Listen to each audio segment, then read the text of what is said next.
It's fun talking to someone like you who has been doing this for almost 15 years. I'm someone who's actually done what you want to do, and I have learned the hard way. Like, I've made the mistakes so that you don't have to. The thing about blogging that's really interesting is it's not one skill, right? It's writing, it's photography, it's SEO, it's web design. Why don't you give us a little bit of backstory? So I moved to China in November of 2009 to teach English. It was either that or continue waiting tables in the United States. I got there not realizing this, not realizing that I couldn't communicate with my family through Facebook or Twitter or anything. And so I actually started the website initially just to kind of chronicle my daily life in Shanghai. It took a couple years after that for me to really monetize it. Let's pause and look at where you're at right now. Probably combining all those 4 sites, I get around somewhere close to 500,000 page views a month. But what was the initial success for you? You know, I have months where I only make a few $1,000s. I've had many months lately where I make well over $10,000. How do you approach your content? The way that I approach that then is really the core of my content strategy. All right, welcome back to the Niche Pursuits podcast. My name is Jared Bauman. Today we're joined by Robert Schrader with leaveyourdaily.com. Robert, welcome on board. Thank you, Jared. How are you today? Oh, I'm doing very well. You might be the very first person who's ever asked me how I'm doing on the podcast. Thank you. How are you doing? You know, I'm doing very well. I'm in a very busy period right now, which is good because, obviously as entrepreneurs, that's what we want. But it's very, very busy. So I don't have a lot of time to contemplate and think. So actually, it's really wonderful being on this podcast.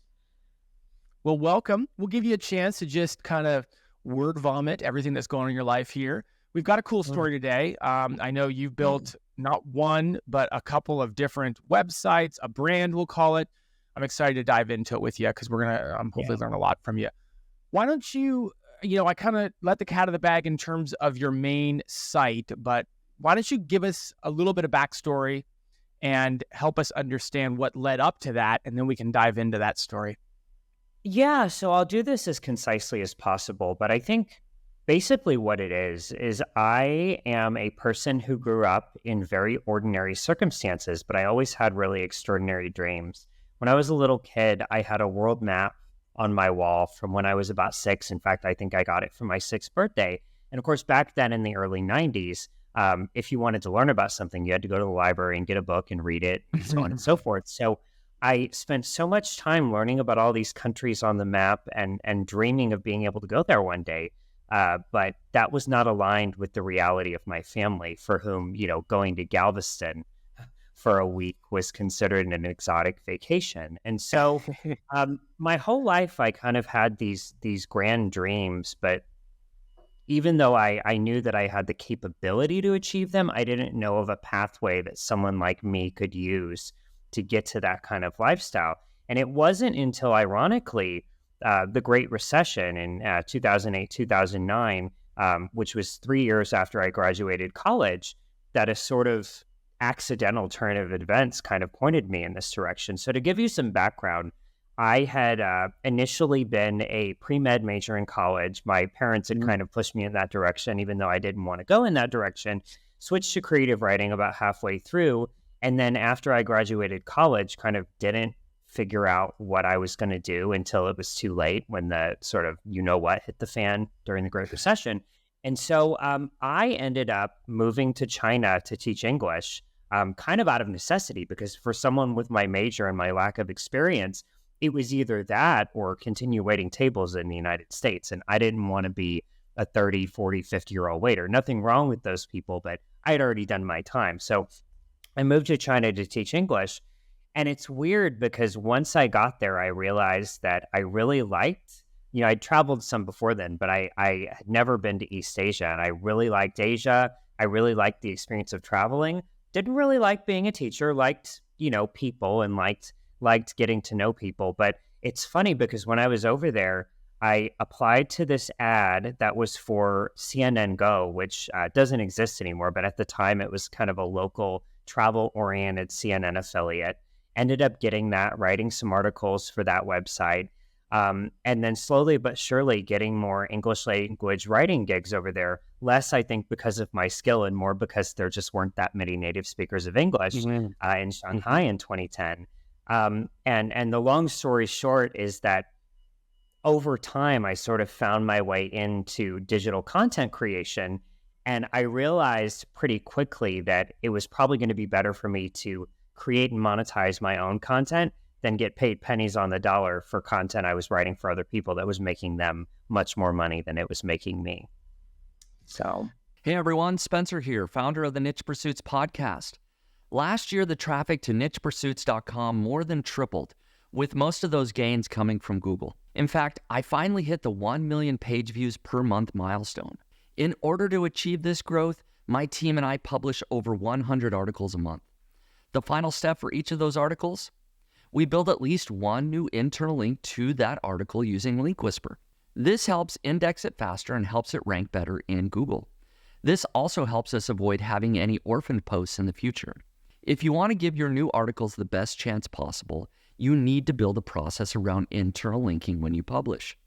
It only takes a few seconds with Link Whisper to get suggestions and check the box next to the internal links you want. They are all built automatically once you've made your selections. No need to go into each article, find a relevant sentence, highlight the anchor text, and add the internal link. Link Whisper does all this automatically once you've made your selection. If you want to try out Link Whisper, just head over to linkwhisper.com and use coupon code podcast at checkout in order to get $15 off. Take us back to what time frame this was all happening in. right. Like when was with the origins of your, going over to China, you're starting to write your writing journey, and then when you finally turned it into a website? Yeah, so I moved to China in November of 2009. So again, right as the Great Recession was kind of receding. And it's also a really interesting time in China because this was a year after the Beijing Olympics. It was back when relations between China and the US and the West in general were much brighter. Before Xi Jinping, you had a man named Hu Jintao, who a lot of people thought was this great reformer, and China was going to finally become like us. And so it was a really optimistic and wonderful time to be in China. And then in terms of my writing career, I mean, this was kind of before travel blogging was even a thing. I think Nomadic Matt maybe had started his blog a year before this, and there were a few other people. But when I decided to start Leave Your Daily Hell, which actually originally, it's funny, I had started it simply as a means of keeping in touch with my family from behind China's Great Firewall. So for those of your listeners who don't know, all social media was blocked in China in mid-2019 because of a protest up in the Xinjiang region. And so I got there not realizing that I couldn't communicate with my family through Facebook or Twitter or anything. And so I actually started the website initially just to kind of chronicle my daily life in Shanghai. But over the course of the 8 months that I taught English and, me getting all these online content writing gigs, I converted the blog into what would become sort of a travel website as I escaped. So leading up to that, again, I was only in China for 8 months. And towards the end of that time, I realized that the teaching thing wasn't really going to work for me. I didn't have I would almost say I had too much ambition for it. I don't mean to insult any teachers who are listening, but particularly when it comes to teaching English in Asia, you get a lot of people that they come over there because they want an easy life. And I wanted something more. And so as I sort of got to the end of that period and I was amassing enough gigs, many of them not very glamorous. I mentioned the CNN Go thing, but most of my most lucrative gigs were for like content farms. And so as I got enough money to where I kind of didn't need to have a real job anymore, I realized that I was going to really pursue this travel blogging thing. So in July of 2010, 8 months after I arrived in Shanghai, I booked a one-way ticket to Saigon, Vietnam. And that was kind of where Leave Your Daily Hell started to become a travel blog, although it took a couple years after that for me to really monetize it. It's not, back then there weren't all these websites and podcasts and resources for people who wanted to be able to monetize their content. It was kind of just throw the at the wall and hope some of it sticks. And it took a long time for it to stick in my case. So 2010 is when the website kind of officially got off the ground. I mean, that's a long time ago. We're talking almost 15 years old.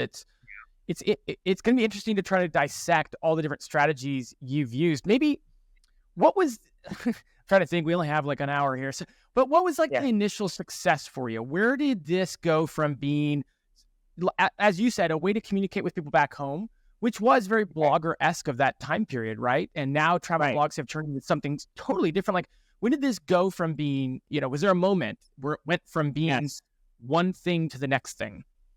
There was. So, again, I left Shanghai in July of 2010. I flew to Vietnam. I traveled for several months, ended up back in the US just because, honestly, I'd been away for almost a year and I missed everyone.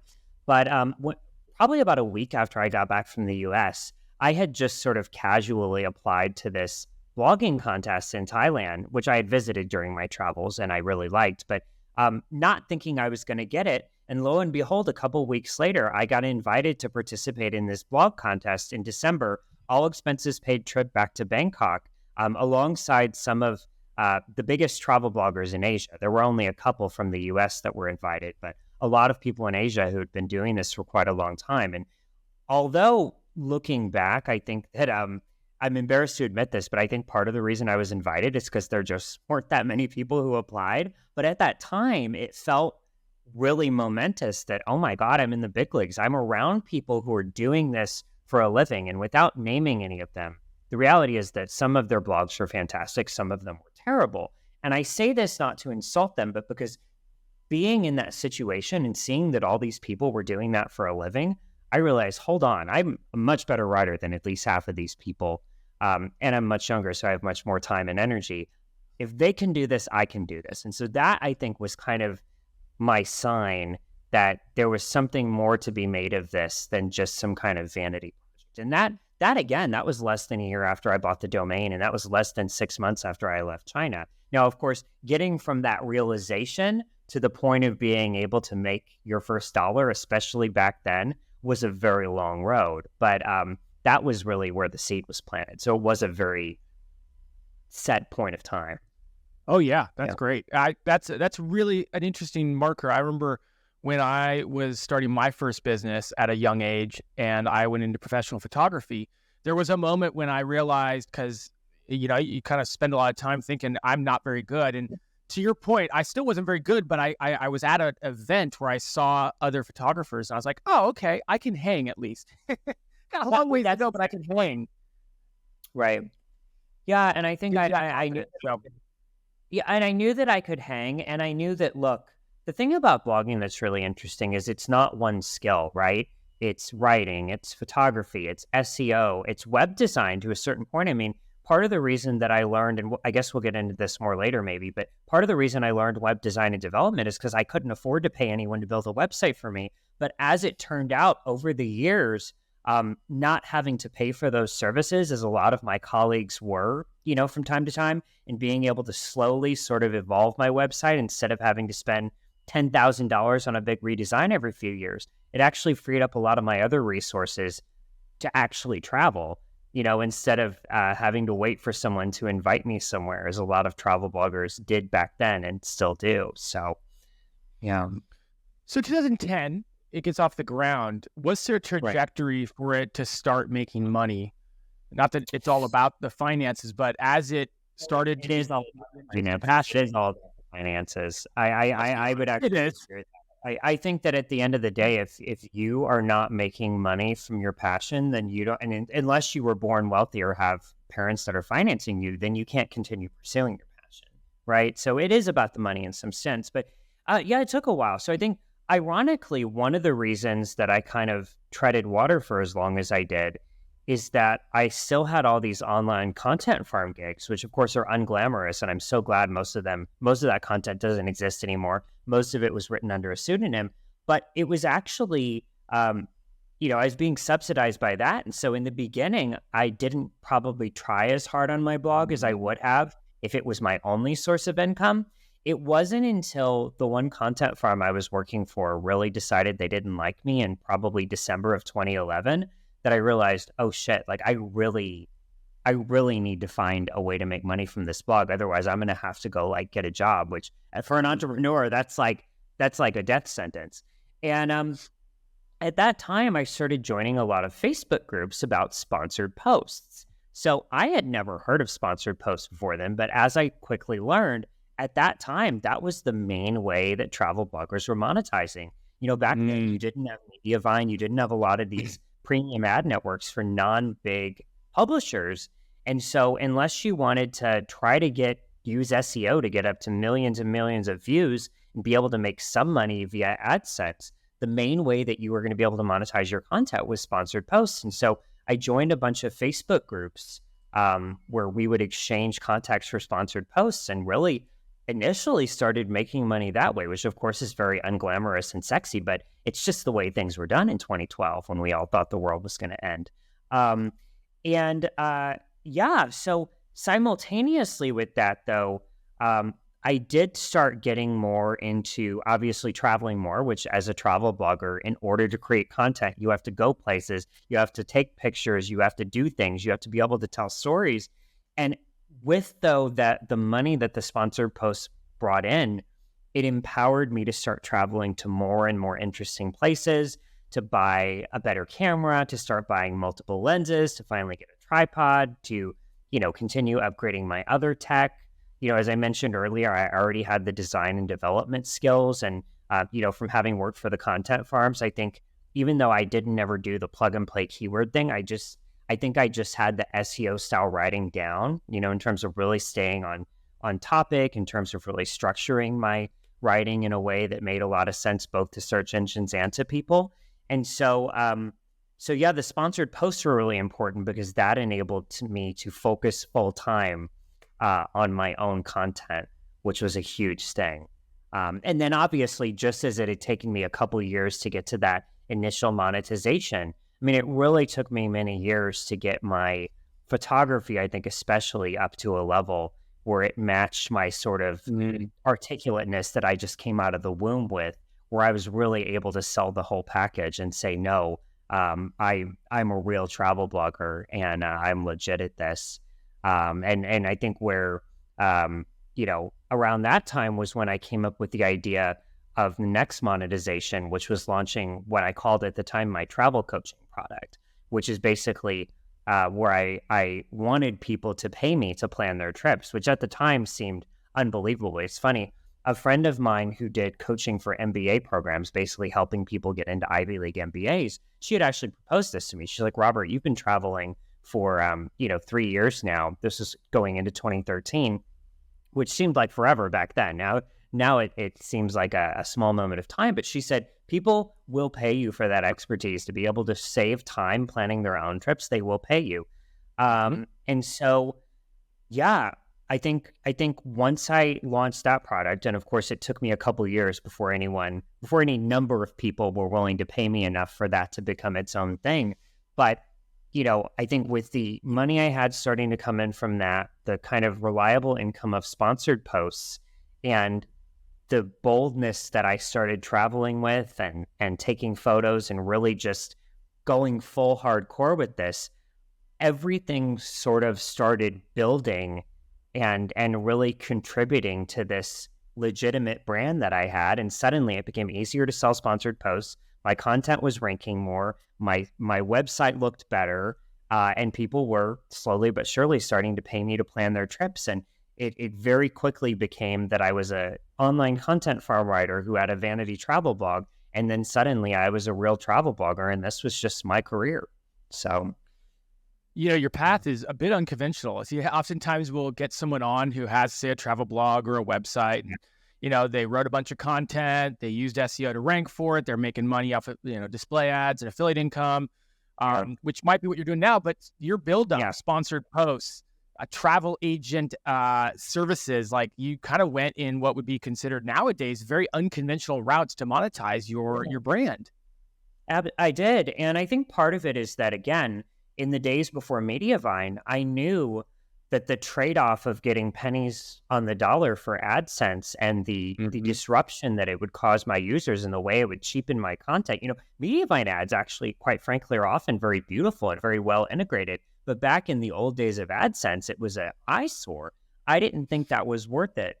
The other issue, I think, in particular with travel bloggers, is part of the way that a lot of travel bloggers used to indirectly monetize their content is they kind of whore themselves out for sponsored trips. They would only go on trips that were paid for. And so any other money they made, they kind of got to pocket because they weren't actually paying for their own travel, which I guess in the short term was great, but it resulted in 90% of travel bloggers going to the same destinations all the time and writing the same kind of content. And I think going this unconventional path allowed me to finance my own travel and really figuratively and literally kind of go on my own path, which I think has contributed to my longevity. You know, with the display ads, what's interesting is even though I was very late in getting to that game, I was one of the OGs on Mediavine. You know, I joined Mediavine in 2017, my first site. I now have 3 sites on it. And so I think by going that unconventional path, gaining financial freedom, mostly using my own innovation and, word of mouth and the trust that the quality of my content conveyed, it allowed me to enter that part of it at a much higher level than most people and not having to deal with any of the riffraff that they did, back in the early 2010s. So. Maybe I always like to ask this question at some point in the interview. If you could, let's pause and look at where you're at right now. If you could give people where you're at, anything you're comfortable sharing, whether it's, monthly traffic, revenue, just, high level, but just give people a sense of how you've built this over the last, we're nearing 15 years almost. Yeah. So an important thing that happened, I'll get to the details later, but in order to explain them, I have to provide some more context. So I mentioned how I had joined Mediavine initially in 2017, but in 2018, I made a really interesting decision that I'd resisted for a long time, which was to start my first niche website, Japan Starts Here, which incidentally is now my most profitable and highly trafficked site by a long shot. And I had done this for a couple of reasons. Number one, because I really loved Japan. I had been there many times. I wanted an excuse to go back. I had moved to Thailand in the wake of the Trump election. I was one of the few Americans who kept my promise on leaving the country if he won. And suddenly being in Asia, it was much easier for me to get to Japan and a whole host of other countries. So I started this second website. And the reason that that's important is because these days, I now have 4 websites, 3 of which are monetized on Mediavine and offer travel planning services and are regularly making money. And so these days, I would say, probably combining all those 4 sites, I get around somewhere close to 500,000 page views a month. It really varies. And I'd say the majority of those are now from the Japan and Thailand site. So I have Leave Your Daily Hell. Then I have Japan Starts Here, which was started in 2018, Thailand Starts Here, which was 2019. Taiwan Starts Here, which was 2020. Taiwan Starts Here is not quite to the Mediavine level yet. It's not quite there, but I actually just added Thailand Starts Here a few months ago. And so, yeah, between those 4 sites, I get about 500,000 page views. Income-wise, it really varies. I have months where I only make a few $1,000s. I've had many months lately where I make well over $10,000, which again, I guess compared to some of the big guys is maybe not a lot, but for me, for a kid who grew up in the Midwest and, for whom going to Galveston was an exciting adventure and who waited tables till I was 24 years old, the idea that I can now make in a matter of days what I used to make in a month is huge for me. And consistently, not just every once in a while. The idea that I now, granted, I am a pretty frugal person in general, but the idea that I can now buy a business class flight anywhere in the world with cash and not really think about what I'm going to have to scrimp and save elsewhere is a huge thing for me. Your proof point, I think everyone at this point would be very excited to hear from a publisher, an online publisher that's, finding success, especially in the last year or so, as many bloggers have had their income destroyed. So, congratulations. And they have to it. There is something to it, although what I will say with the helpful content update and then the core update in March, I try not to talk about that too much because, in reality, I think in some ways I'm just lucky that I wasn't affected by that. I know people whose content I really respect and I really like, who I consider in my same echelon, who were decimated by those updates. I don't actually know that there's a rhyme or reason to what Google's doing. I just know that, again, I don't want to talk about this too much because I don't want to get jinxed, number one, and I don't want someone to go try and destroy me. But I wasn't really affected by those updates. And in fact, with the March update, a couple of my sites really gained. But I think that's part of why, though, given that I am doing so well right now, I think my goal beyond, being very responsible with my money, and obviously trying to keep the cash flowing, is also kind of always keeping in the back of my mind that, especially with Google being as erratic and, AI focused as it is now, and I think there are quite a few people who work at Google who just simply aren't very good people and don't care about publishers. I'm also trying to think about what would be my next step if I do get hit by one of these future updates. It's very scary. I mean, I really feel bad because a lot of the people that have been hit are people who started around the same time I did. Maybe not people that I always liked or was good friends with, but people who went through the same trials and tribulations that I did, who now are being told by Google or by their algorithmic overlords that I think even John Mueller was on Twitter the other day. He said the most condescending thing. He said, "You had a good go at it. Now it's time to do something else." It's like, what? And you just filled out a job application at Google, and now you get to be the judge, jury, executioner. Piece of crap. But yeah, so I feel thankful to be doing well, and I do think that it's because of this 15 years of work, the foundation that I've laid, that I'm able to do this. But I am under no illusions. It could be taken away at any time. And I don't necessarily think there's a rhyme or reason to what Google's doing. And that's scary. Well, you wouldn't find many here that would disagree with you, that's for sure. We talk about it weekly on the news episodes that Spencer and I host. It's tough right now to kind of connect the dots about what leads to success and what doesn't. But I'm going to attempt to, in this interview, at least unpack what you're doing that is working well. And maybe if we could use that as a good transition. I talked earlier about how a lot of people and a lot of travel bloggers are going to focus on maybe earning money from a Mediavine or a Raptive, maybe earning money from bookings, affiliate earnings from bookings and tours and things like that. Like, from a high level, you've got a number of sites, you've got a specialties that you focus on these sites.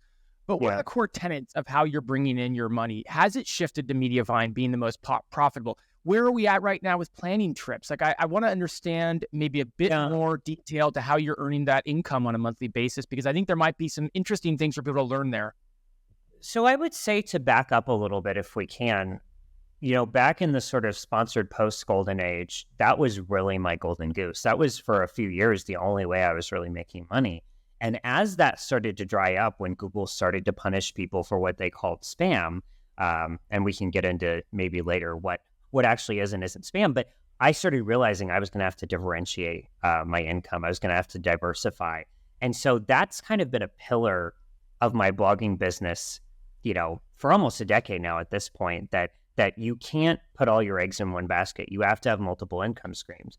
And so I'm lucky enough, again, that around that time, that was when I launched the travel coaching product, which now is still doing very well. Now, what I will say, 90% of the trips I plan are to Japan. That is the one where people really seem to have, it's kind of the magic formula, right? Where the average traveler to Japan is pretty well heeled. They have a lot of money. They don't have a lot of time, and they get very intimidated by Japan for whatever reason. And so my expertise, it turns out, is very valuable in that. And it's especially valuable because since I started this niche site, I mean, I've probably been to Japan over 50 times. I lived there for a year. I studied Japanese. I've been to every single prefecture in the country, most of them multiple times. And so I actually now have this depth of knowledge that very few native English speakers in the world have.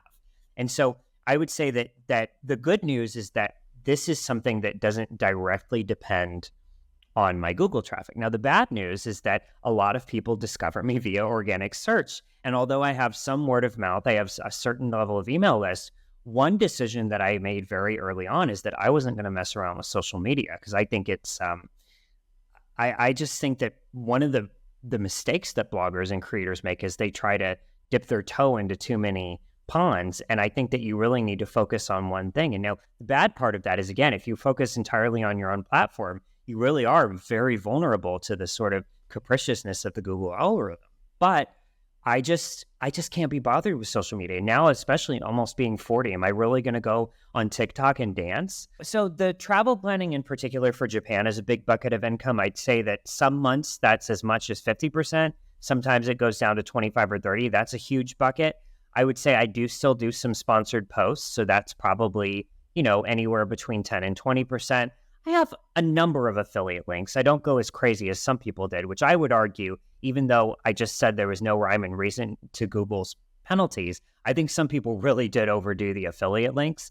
Mine are a little bit more targeted. I mostly do like hotel bookings through booking.com, and usually at properties that I know and have stayed at and that logically fit into the itineraries. So that's a big part of it. Mediavine, I would say, is, again, kind of like the travel planning, probably between a third and a half of my income, a half on the really good months, a third on the ones that's not. But I think, again, the diversification of my income has been key, because if one goes down, usually another is going up. And so my income is staying pretty consistent. But going back to the content for a second, because I think this is really important. A few years ago, before a lot of the really bad core updates, a lot of these groups on Facebook that had previously been devoted mainly to finding sponsored posts started like coaching people into, this is what you need to do to make your content conform to Google. And in the travel blogging space, there became this conventional wisdom that actually the best way to make money on Mediavine was to write these behemoth 5,000 to 10,000 word guides, which basically would mean that the content's really long and there'd be a lot of ads in it. And so you'd make a lot of money per page view. But I would actually argue, I don't know how much you've looked at my blogs, but my average blog post is around 1,000 words. Rather than going into gory detail about every little thing that there is to do in a place, I kind of focus on the main ideas, because I want someone to be able to read through it in a few minutes. And, it's almost like I create the content that I wish I'd had when I was planning trips, where I could quickly understand the lay of the land and get the broad strokes of my trip down. And that serves another purpose, of course, because if you provide too many of the finer details for free, people don't have an incentive to pay you to plan your trip for them or plan their trip for you. So that kind of has served a second purpose. But I honestly think that that's another thing that people might have been penalized for, is that they're creating these 5,000 to 10,000 word ad and link farms basically on their websites that actually aren't especially useful to travelers. I mean, in the travel blogging space, I don't know what people are doing in other niches, but yeah, so I think as I mentioned earlier, I've never been too much into like what Google says you're supposed to do in terms of SEO. I think ironically, sort of coming of age in the era of content farms, which, ironically, they told you not to stuff your keywords. They basically just wanted you to be on topic and very concise and authoritative. I think keeping those sort of core competencies in mind with my writing, and not actually focusing too much on what Google wanted, and rather focusing on providing useful content. And then I think I do have a template, but I kind of created it myself. And working within that frame, I think, has been very useful for my audience. But it's also been really good for me because, I get to create something that it's not a hassle to create, and it's actually it's useful for me even too. So, yeah. Hey everyone, Spencer here, founder of Niche Pursuits. So you probably know the importance of building internal links so your site can perform well in Google. Today I want to share how Link Whisper can help you add outbound internal links to your articles. As you draft your article in WordPress, Link Whisper scans your site, identifying the best internal link opportunities. It then recommends the perfect anchor text and link to add. With just a click, your content is updated with new internal links. No more expensive tools or tedious manual site searches. Link Whisper does the heavy lifting right inside the WordPress editor. Say goodbye to the hassle of internal linking. With Link Whisper, you can focus on what you do best, creating great content. Use the coupon code podcast today and get $15 off. Elevate your website's internal linking with Link Whisper now. Building smart internal links just got easier. Go to linkwhisper.com today and be sure to use coupon code podcast to get $15 off. So you rely mainly on traffic from search for all of your blogs. A little bit scary these days. Well, you're doing it well. What's your high level approach? You kind of went into it already, but I'm just curious for you. You've talked about the importance previously of good imagery. I heard you talk about that. You've talked about how you structure content in that, not as long perhaps as what historically has been advocated for. not as affiliate? Have you how do you approach your content? And then I'm going to ask you some questions about how you handle 4 websites. But first, how do you approach content so we can kind of get into your head a little bit on that front?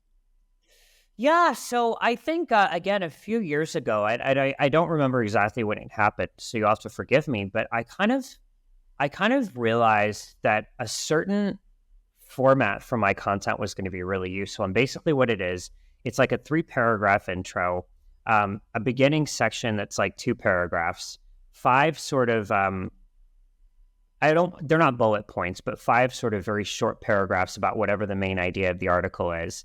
A paragraph to kind of 2 paragraphs to follow that up, and then an FAQ section and a 1-paragraph conclusion. And once I came up with this this format, I realized that whatever I decided my keyword or main topic was going to be, it was very easy to stretch that sort of into 1,000 to 1,200 words. And so the way that I approached that then is really the core of my content strategy is coming up with useful queries. And what's ironic is that for a long time, I actually did use tools like Key Search or Google's own keyword research tool. But what I realized is that kind of going with my gut as a traveler and thinking about the things that I would have needed to know as I was planning a trip somewhere has actually been way more helpful than doing any keyword research at all. Because again, unlike a lot of these travel content creators, some of them don't even take trips. Some of them, they're just, I don't know what they're using for inspiration. They're using a lot of stock photos, which I also think has gotten them penalized. But yeah, so I think that ironically, getting away from the keyword research tools has correlated. I don't know if it's caused, but it's correlated with my traffic increasing and with me, I think, having a little bit more unique voice on the internet. I do have to say I'm scanning through your Japan content as I built up to this, and as we've been talking and stuff, and you're very concise in your writing style, which is probably pretty refreshing, and certainly we're seeing more and more of that, doing well. So I could see how hearing you talk about it, it really aligns with a lot of what you're writing. Probably a good time. I'm curious, given your focus on unique imagery, given your passion for, really becoming a part of what you're writing about, does AI play any role in any of your work, in your workflow, whether it is content or whether it's other areas of what you're doing? Not at all yet. And honestly, I am honestly really afraid of AI. And not just because I love the Terminator movies, but I really think that until we figure out whether it's through legislation, whether it is through, I was going to say whether it's a corporation deciding to be benevolent, we know that's not going to happen.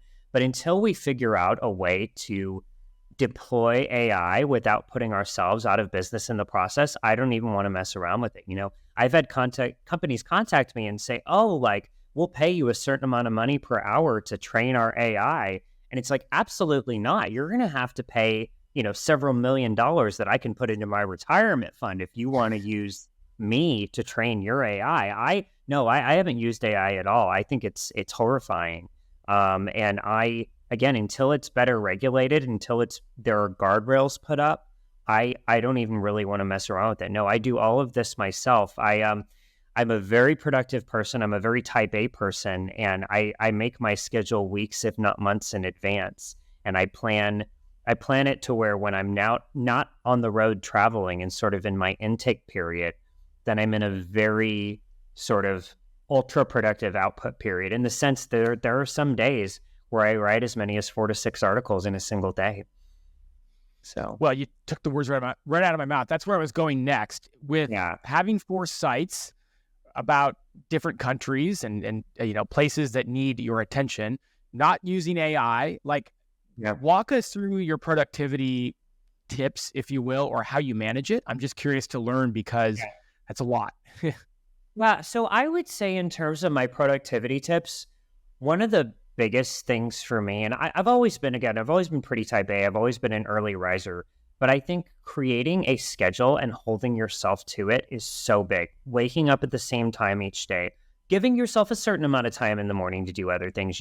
I usually have what I call my power hour, where I'll go through my inbox and answer emails. I'll watch a couple stupid videos on YouTube. I'll get my iced coffee. I'll maybe eat something. I'll I'll goof around a little bit, but really being able to have a period where you know you're going to be doing work, where you have a specific thing to do, or at least a specific goal you want to hit for each hour, and really being committed to achieving that. And then more importantly, achieving that many, many times so that you prove to yourself that you can. And I think that's the most important thing for me. And what I will say is, again, given that I'm a travel blogger, I have two very different sort of work days. When I'm out on the road, it's getting up at the crack of dawn, bringing my camera and my lenses in my bag and hitting up everywhere I want to hit up and taking photos constantly and making notes constantly. And again, it's the intake period where I'm taking everything in, I'm recording it, I'm documenting it, I'm making note not only of where I'm going, but how I'm feeling.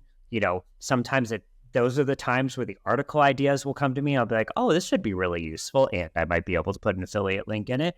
But then when I'm at home and I'm really in my output period, it's about not being distracted by the comforts of, city life in your almost 40s and really being disciplined. I mean, ironically, I think what I've told a lot of people is that in order to be successful as an entrepreneur, and again, I realize there are exceptions to this rule, but to some extent, you almost have to structure it as if it is a real job. I find, for example, that working normal hours is really important for me. And then the secondary benefit of that, of course, is it allows me to have a social life in the off time, right? When I first started doing this, not only would I get up early and be really disciplined in the morning, but I'd kind of check my email 24 hours a day and I'd make myself too available. And it wasn't sustainable. I think that's the other thing. Be really productive during the times that you've set aside for achieving some goal, but give yourself time off and really be off during that time, because you want to be able to fire on all cylinders at the times that you're firing on all cylinders.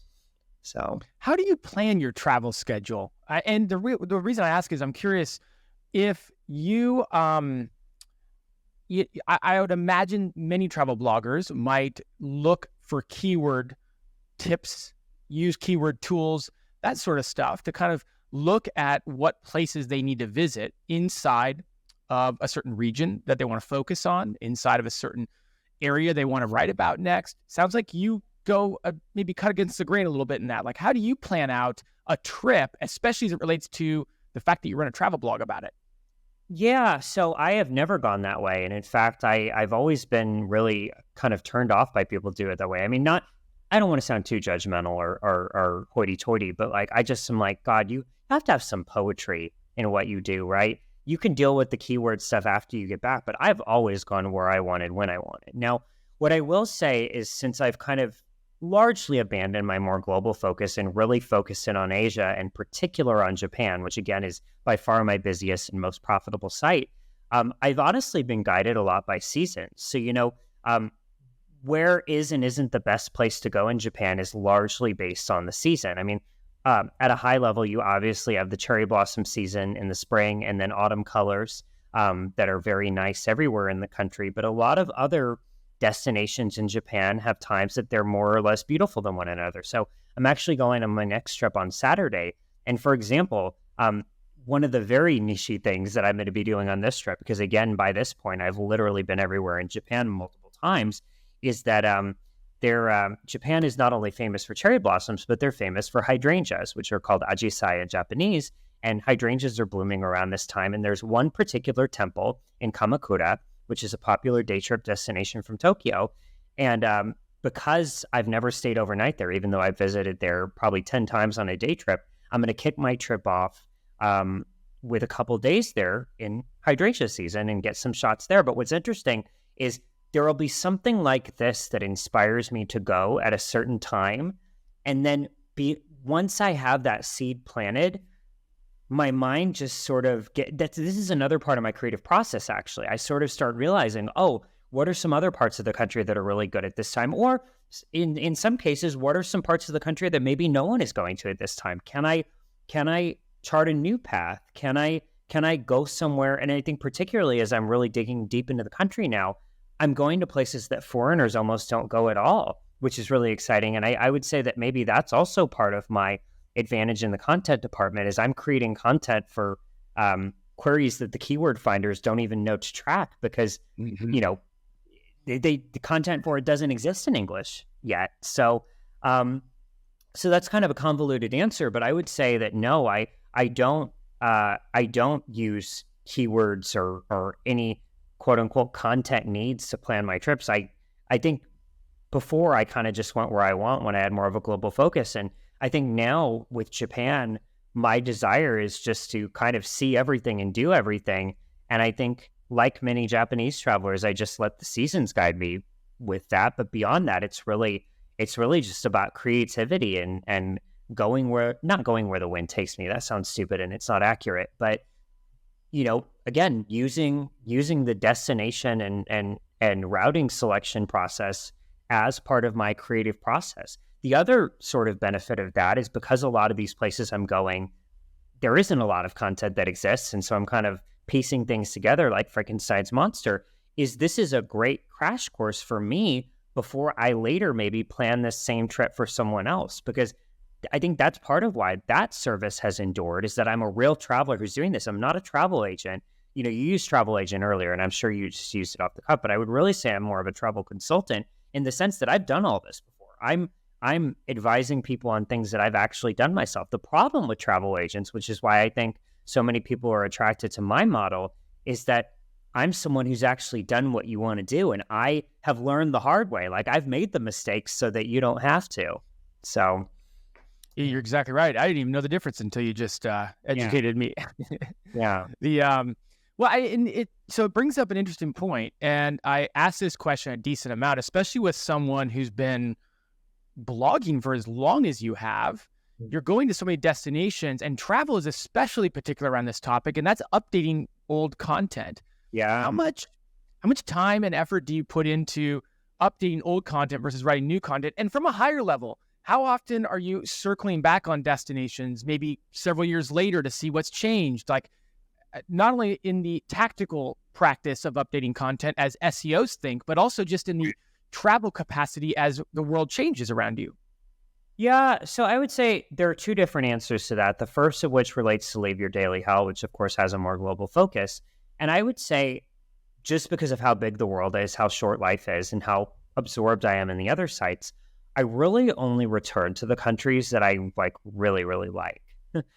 So that's kind of a simple answer, but I go back not so much because I want to update the content, but because I want to be there again. And I think that the updates to the content happen simply because I'm at a different phase in my life. I, frankly, am much more skilled in terms of being able to tell a story visually and with words. And so it's not so much about the chore of updating content as it is the joy of being able to see these places with new eyes and hopefully offer something better to my readers.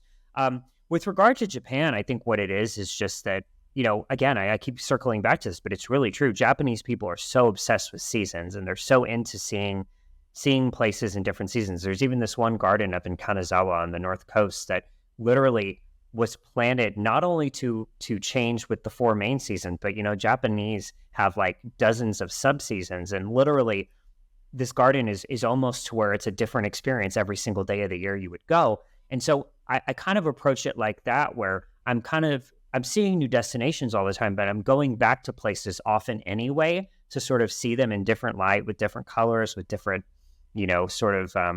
accoutrement. And it's I kind of update not because I feel like, my SERPs are really slumping on this article. It's more than I actually am going back to a lot of these places and I'm realizing, I like that picture better.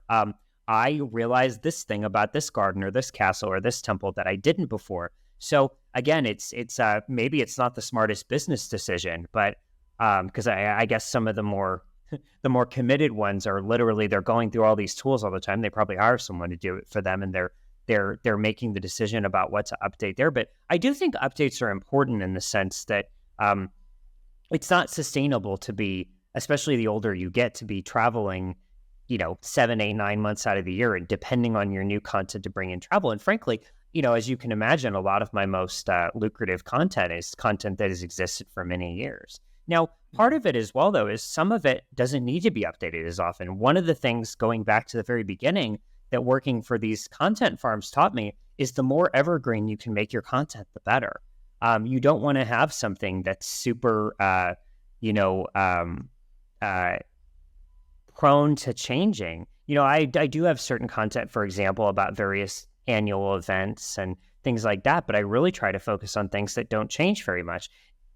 And Japan makes this really easy, of course, because with thousands of years of history, the ancient capital of Kyoto, there's not really a lot that changes over the years there. And so it's kind of a built-in guard against that. But yeah, I try to update my content where helpful and necessary. And yeah, if I see a major slump in rankings, I probably think, okay, there's something I can do. But I think I approach it much in the same way I approach creating new content, which is that if I go back somewhere or sometimes it's less sexy than that too, though. Sometimes I'll click on an old article. I'll be like, holy crap, like that was a few cameras ago. Like that picture is not very good. I'm going to need to go back there on my next trip and do better. Because that's the other thing I would say is, and you're a photographer, so you can understand this. I think it's really important from other people to take feedback literally, but not take it seriously, but not personally. But I think even more important than being able to receive feedback from others is being able to be your own harshest critic, so that a lot of it never ends up coming to pass in the beginning. And that's been a huge thing for me as well in blogging, is being able to be honest about where I'm excellent and honest about where I can and really need to improve. So as we start to kind of come to a close here, I think one big question that keeps coming to mind is you're very efficient. You're type A. You get stuff. I can tell you get stuff done. So what's the drive behind the 4 different websites? The devil's advocate would be, why not just focus on one or two? And then, how do you balance Japan up against the other specific travel sites you have, up against your broad travel sites? And how do you determine where your time goes there? So it's interesting. So part of the reason, this is really funny, but Japan Starts Here was a very deliberate choice to branch that off, because in advance of the 2020 Olympics, which of course never ended up happening really because of COVID, I could tell that Japan was about to blow up in a big way. And so I wanted to be able to capitalize on that. I did capitalize on that. But the other sites kind of came up haphazardly, in the sense that I actually launched Thailand Starts Here initially because I needed to change themes on my other site. And I wasn't really adept at like creating a staging site. So I was like, oh, I kind of wanted to start this third site anyway. So I'll just build it using a new theme, and then I'll copy and paste those over to the other sites. So it actually started in a really unsexy way. And then with Taiwan Starts Here, I launched it in 2020 because I got trapped in Taiwan by the pandemic restrictions. And I literally had nothing else to do. And it was to keep myself sane. I couldn't really travel to any of these other places. So I was like, well, I can travel within Taiwan, so I might as well create a website about it. And I think in the years since then, I've kept each website for a different reason. Obviously, I've kept the Japan website because it's so incredibly lucrative and because I love Japan. I've kept the Thailand website because I do like Thailand as well. It sort of pairs well with trips to Japan, in the sense that if I'm already all the way over in Japan, continuing on to Thailand is not a big thing. And especially since adding it to Mediavine, I now have an incentive to continue making it better and growing it. And then Taiwan literally sits right between the two. And I think that if I can be honest, Leave Your Daily Hell is not doing as well as it used to. I think partially because in Google's latest updates, beyond these sort of wipeouts that it's done to these sites, it's really favoring things that are more niche. It's favoring things that are more specific and people that have a narrower range of expertise. And so even though, again, with the exception of Japan, I wasn't really deliberate in honing in on these other countries, it's actually been really nice, because long term, I don't know that I would have been able to sustain myself with Leave Your Daily Hell alone. Now, the good thing is that these 3 countries, Japan, Taiwan, and Thailand, they just kind of happen to be my favorite countries in the world.